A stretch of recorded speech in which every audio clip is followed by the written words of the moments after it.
가장 큰 문제는 네. 저렇게 쉽게 대안을 제시하려는 저 태도라고 생각합니다. 네. 왜냐하면 지금 이 괴멸적 수순의 참패를 겪었는데 저게 주말에 어쨌든 지금 표면적으로는 김성태 원내대표의 고민에 의해서 네. 중앙당 해체가 나온 거잖아요. 네.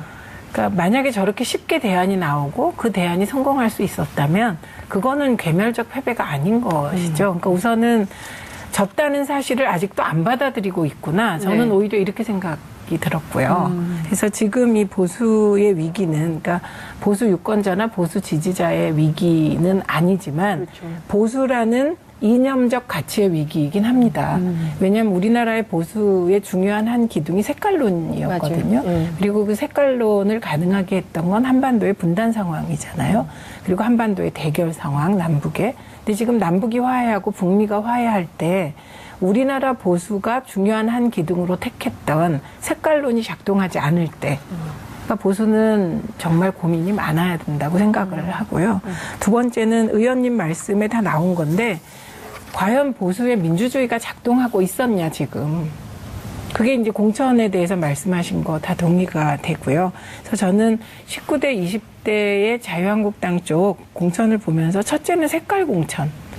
그래서 뭔가 이게 초선이나 재선은 열심히 일하는 사람이 나오면서 스타가 나오는데. 맞아요. 되게 그렇죠. 네, 근데 새누리당 쪽에 그런 스타가 있었나. 정말 국민들이 과거에 뭐 진수희 의원님도 그렇지만 뭐 남경필, 정명국, 원희룡 이런 분들은 아 그래도 신선하다 이렇게 느꼈는데 19대, 20대에 그런 분이 있었나 기억이 별로 안 나거든요. 그때는 이제 진박 간별사들이 네, 있었기 그러니까 때문에. 네, 그게 하나 있고 그 다음에 이게 인맥 공천. 그래서 최순실 공천이라는 얘기가 20대에 나올 정도였기 때문에 네. 그래서 저희가 이제 이 소위 민주당 쪽에서 자유한국당 쪽을 부러워하는 세 가지가 있어요. 그래요? 어떤 거예요? 첫째가 테크노크라트. 뭐, 과거, 네, 지금은 예를 아니죠. 들면 네. 진 의원님을 포함해서 네. 과거에 보면 그 테크노크라트들이 당의 거의 50% 이상을 차지하면서 의정활동을 이렇게 하는 걸 보면 정말 전문가들이 많으셨습니다. 네. 그런데 19대, 20대를 거치면서 이 테크노크라트 그룹이 당내에서 힘을 발휘하지 못하고 소수가 돼버렸다는 거예요. 두 번째는 중앙당 당직자입니다. 네. 중앙당 당직자를 뽑는 시스템이 자유한국당 쪽은 일찍이 이게 그냥 공채했어요. 네, 공채했어요. 예, 그래서 공채를 하게 되면서 유능한 인재들이 들어와서 당직자의 수준이 굉장히 높았습니다. 그래서 심지어 저희가 19대 때 의정활동 하다 보면 의원들은 못 찾아내는 걸 당직자 쪽에서 찾아낸 경우도 있었어요. 그 정도로 유능했고요. 세 번째가 여의도 연구소입니다. 네. 여의도 연구소의 그 분석 보고서들을 정말 많은 사람들이 참고를 할 정도였고 여론조사는 가장 정확하다고 했거든요. 그런데 이번에 그렇죠. 김성태 대표가 하겠다는 건 중앙당 축소, 그다음에 여의도 연구소 축소 이렇게 되는 거거든요. 그러니까 번지수를 한참 잘못 찾은 게 아닌가 싶어요. 그래서 그러면 왜 중앙당 해체를 들고 나왔냐?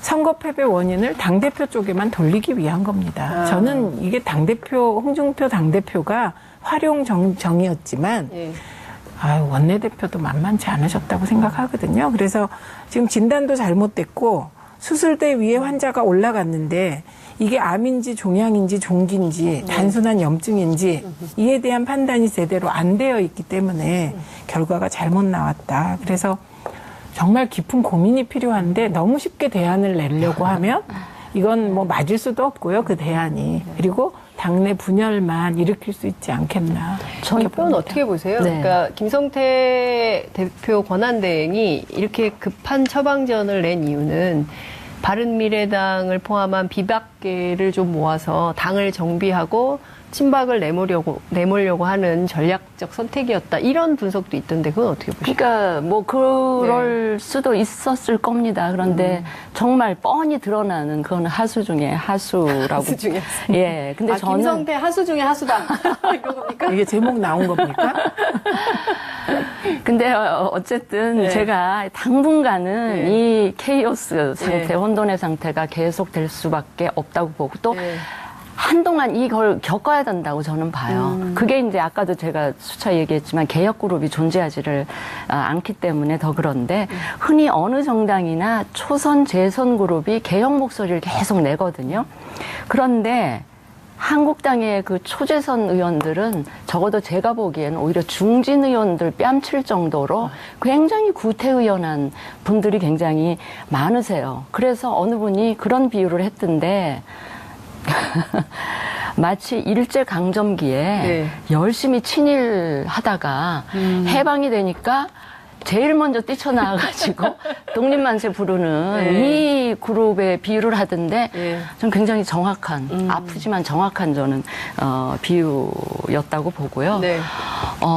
어쨌든 그 해묵은 비박 친박 싸움이 네. 결국은 참 볼썽사나운 방식으로 당분간은 진행될 수밖에 없다. 그리고 국민들도 이제는 여간한 쇄신안을 내놓기 전에는 거들떠보지도 않을 것 같아요. 네. 저는 한 가지는 있는 것 같아요. 그래도 국민들이 뭐 좀 달라질래나?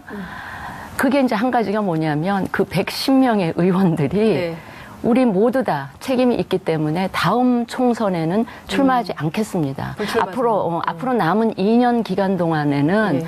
우리가 지금까지 하지 못한 것을 마무리하고 이 보수, 새로운 건강한 보수가 만들어지기 위한 그냥 미라를 만드는 그런 기간으로 삼겠습니다. 뭐 이 정도 쇄신안을 내놓기 전에는 저는 국민들이 별로 그렇게 그 관심을 갖지 않을 것 같아요. 그래서 제가 근데 그 정도의 쇄신안을 내놓을 걸로 보여지지는 않기 때문에 상당히 참 유감스럽게도 오랜 기간 동안 이런 상태가 계속되지 않을까. 예. 초선들이 불출마 선언하지 않았습니까? 정종섭 의원 등이 불출마 선언했고 했어요? 서청원 서청원 전 대표가 이제 당을 떠나겠다고 얘기를 했어요. 어떻게 보십니까? 그러니까 그 한 명 한 명에 대해서 뭐를 얘기하는 건 부적절하죠, 네. 사실은. 그런데 저희를 돌아볼 때 똑같은 일을 겪었어요. 2006년 지방선거에서 요새 자꾸 잘못된 그 지도가 돌아다니던데 네. 전부 파랗고 호남 지역은 전부 빨갛고 호남만 파랗게 돼 있던데 그게 아니에요. 네. 그때 호남도 네. 열린우리당이 단체장 가져온 거는 전부뿐이고요. 네. 예, 그리고 나머지는 또 그때 열린우리당, 민주당이 민주당이 따로 민주당. 있었잖아요. 네, 예. 그렇기 때문에 한석밖에 못 건진 네. 거거든요. 그러니까 괴멸적인 패배를 2006년에 했고 2007년에는 530만 표 차로 졌기 때문에 네. 뭐 할 말도 없었어요. 그리고 그 후에는 또 총선에서 80여석밖에 못 얻었으니까 3번 괴멸한 거죠, 사실. 그리고 그 후에도 다 해봤죠. 지금 김성태 원내대표가 얘기했듯이 당 구조조정, 뭐 그래갖고 양평동 청과시장에 맞아요. 예, 당사 걸로 갔었죠. 예, 2012년 대선까지는 거기 있었잖아요. 있었습니다. 예. 그러니까 할 수 있는 걸 다 해봤지만 안 되더라. 그래서 사실은 정치가 독한 연애와 같거든요. 아. 네, 독한 연애와 같아서 예. 내가 지지하는 정당이 잘하면 너무나 기쁜 거고 잘 못하면 그 상처가 말할 수도 없고 그리고 지금은 그 독한 연애가 단지 그 지지자로서만 있는 게 아니라 지지자들이 서로 연대해서 또 입장을 표명하기 때문에 네. 그 독한 연애인데 그러면 이제 유권자들은 지지자들은 정말 간절하게 잘하길 바라는데 또 정치공학을 해보세요. 그러면 더 상처를 많이 입겠죠. 그러면 그 다음에 어디로 가냐? 정치 무관심층이 되어버려요. 그렇죠. 지금 자유한국당이나 가장 우려하셔야 될 게 바로 이 지점이에요. 아직까지는 패배해서 가슴이 다 같이 아프잖아요. 그러니까 이게 정치공학적으로 또 사익을 내세워서 보수의 공익을 안 찾아가면 이게 무관심층으로 바뀌었을 때 마음 여는 게 굉장히 힘들거든요. 그걸 다 겪어본 처지에서 보면 네. 결국은 진정성밖에 없고 누군가의 책임과 희생밖에 없어요. 네. 근데 저희는 되게 가슴 아픈 일을 겪었잖아요. 2009년에. 네. 그리고는 다들 정신이 번쩍 들어서 그 후로 각자 선자리에서 뭔가 하기 위해서 발버둥을 치다가 발버둥만 친다고 되는 건 또 아니잖아요. 우리의 가치를 찾은 겁니다. 이제 분배가 중요하고 과거에는 우리가 분배를 막 노동 쪽에서 얘기하고 투쟁으로 했는데 제도화 시켜야 되겠다 해서 무상 시리즈가 나온 거잖아요. 그리고 이거는 지금까지 근데 민주노동당에서 제일 먼저 민주노동당이 한 거지만 네. 그것을 그대로 민주당 쪽에서 받아들였습니다. 그래서 무상급식이 최대 이슈가 됐거든요.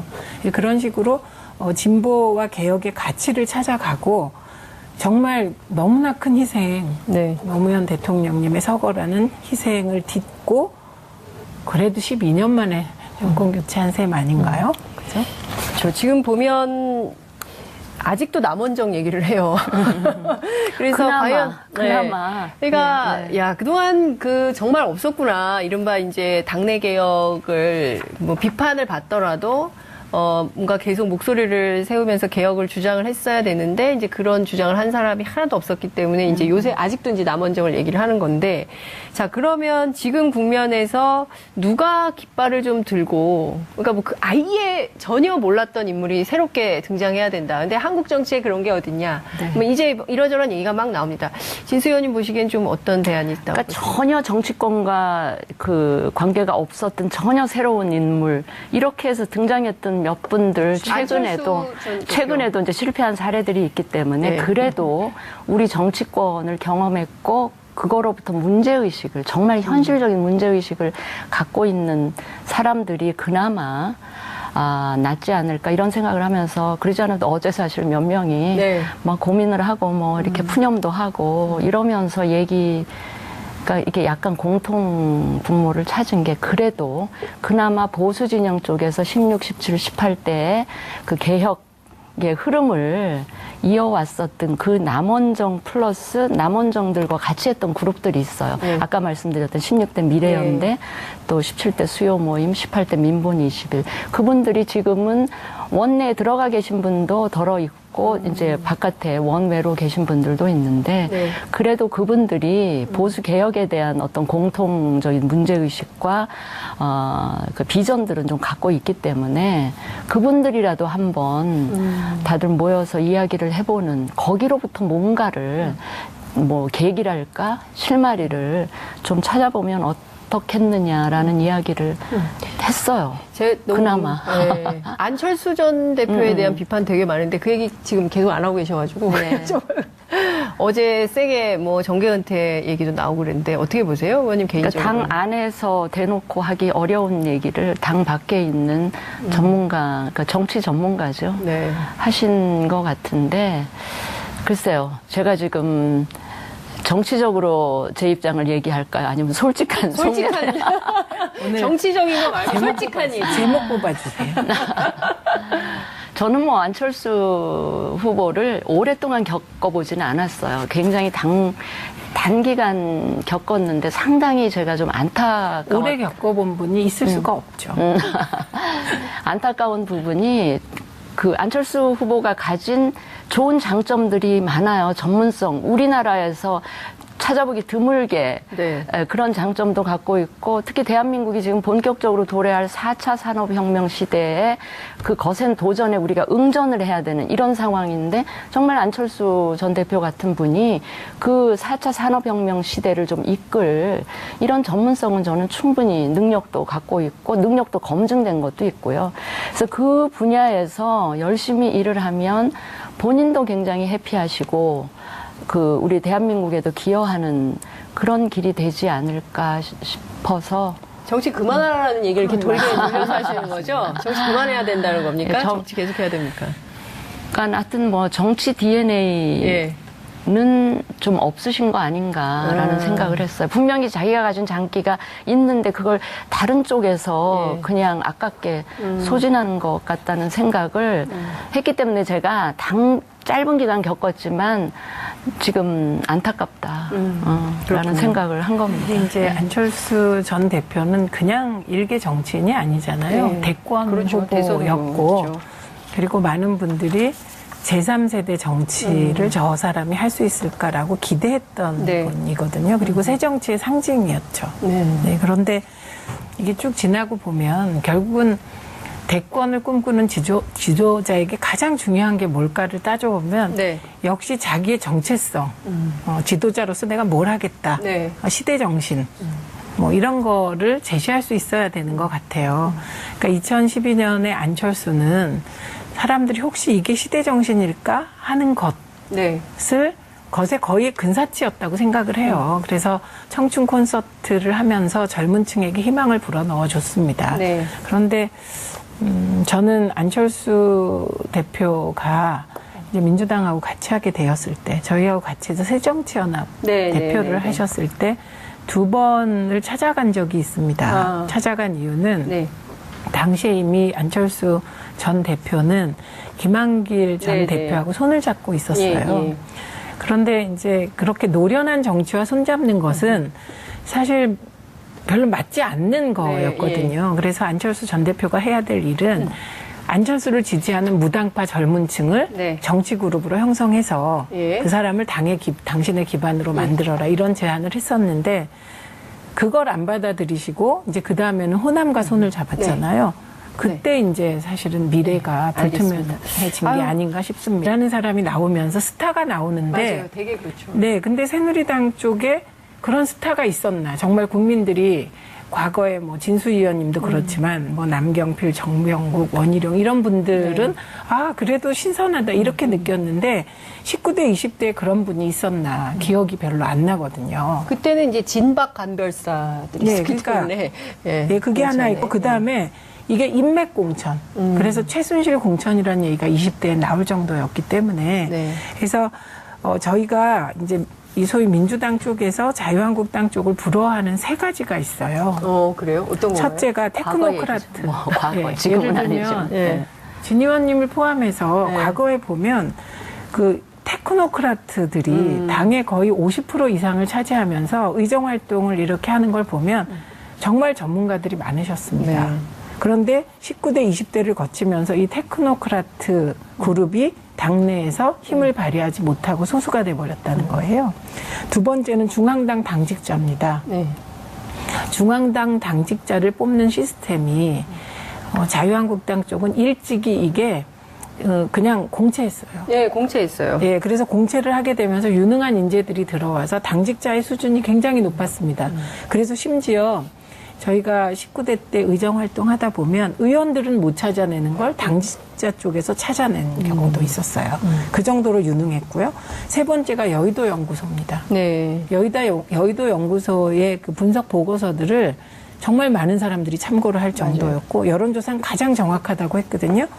그런데 이번에 김성태 대표가 하겠다는 건 중앙당 축소, 그다음에 여의도 연구소 축소 이렇게 되는 거거든요. 그러니까 번지수를 한참 잘못 찾은 게 아닌가 싶어요. 그래서 그러면 왜 중앙당 해체를 들고 나왔냐? 선거 패배 원인을 당대표 쪽에만 돌리기 위한 겁니다. 저는 이게 당대표, 홍준표 당대표가 활용정이었지만 예.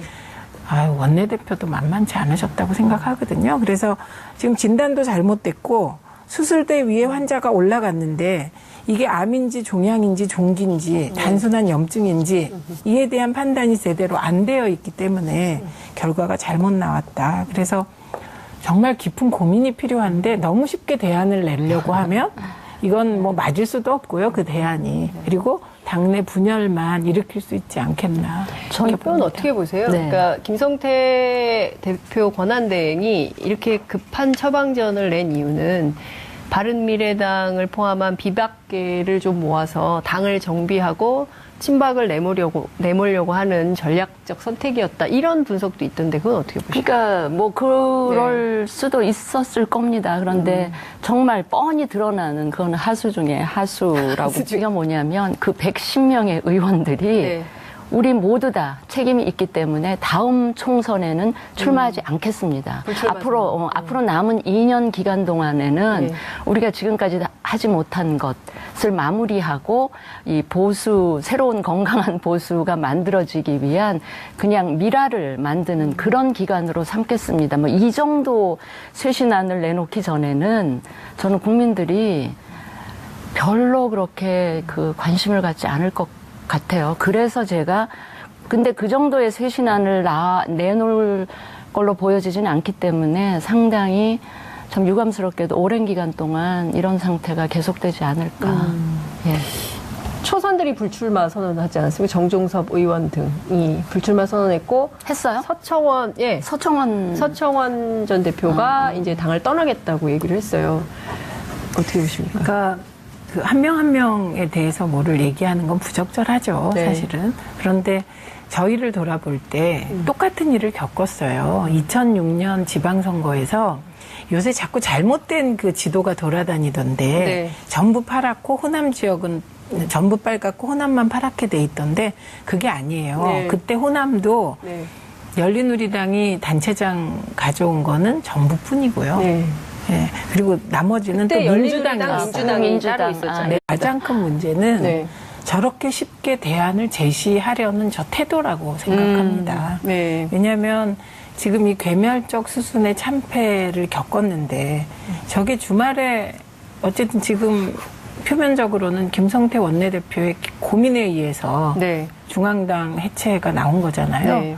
그러니까 만약에 저렇게 쉽게 대안이 나오고 그 대안이 성공할 수 있었다면 그거는 괴멸적 패배가 아닌 것이죠. 그러니까 우선은 졌다는 사실을 아직도 안 받아들이고 있구나. 저는 네. 오히려 이렇게 생각이 들었고요. 그래서 지금 이 보수의 위기는 그러니까 보수 유권자나 보수 지지자의 위기는 아니지만 그렇죠. 보수라는 이념적 가치의 위기이긴 합니다. 왜냐하면 우리나라의 보수의 중요한 한 기둥이 색깔론이었거든요. 맞아요. 그리고 그 색깔론을 가능하게 했던 건 한반도의 분단 상황이잖아요. 그리고 한반도의 대결 상황, 남북의. 근데 지금 남북이 화해하고 북미가 화해할 때 우리나라 보수가 중요한 한 기둥으로 택했던 색깔론이 작동하지 않을 때 그러니까 보수는 정말 고민이 많아야 된다고 생각을 하고요. 두 번째는 의원님 말씀에 다 나온 건데 과연 보수의 민주주의가 작동하고 있었냐 지금. 그게 이제 공천에 대해서 말씀하신 거 다 동의가 되고요. 그래서 저는 19대, 20대의 자유한국당 쪽 공천을 보면서 첫째는 색깔 공천. 그래서 뭔가 이렇게 초선이나 재선은 열심히 일했어요. 예. 근데 저는 김성태 하수 중에 하수다. 이런 겁니까? 이게 제목 나온 겁니까? 근데 어쨌든 네. 제가 당분간은 네. 이 케이오스 상태, 네. 혼돈의 상태가 계속될 수밖에 없다고 보고 또 네. 한동안 이걸 겪어야 된다고 저는 봐요. 그게 이제 아까도 제가 수차 얘기했지만 개혁 그룹이 존재하지를 않기 때문에 더 그런데 흔히 어느 정당이나 초선 재선 그룹이 개혁 목소리를 계속 내거든요. 그런데 한국당의 그 초재선 의원들은 적어도 제가 보기에는 오히려 중진 의원들 뺨칠 정도로 굉장히 구태의연한 분들이 굉장히 많으세요. 그래서 어느 분이 그런 비유를 했던데 마치 일제강점기에 네. 열심히 친일하다가 해방이 되니까 제일 먼저 뛰쳐나와가지고 독립만세 부르는 네. 이 그룹의 비유를 하던데 네. 전 굉장히 정확한 아프지만 정확한 저는 비유였다고 보고요. 네. 어쨌든 그 해묵은 비박 친박 싸움이 네. 결국은 참 볼썽사나운 방식으로 당분간은 진행될 수밖에 없다. 그리고 국민들도 이제는 여간한 쇄신안을 내놓기 전에는 거들떠보지도 않을 것 같아요. 네. 저는 한 가지는 있는 것 같아요. 그래도 국민들이 뭐 좀 달라질래나 그게 이제 한 가지.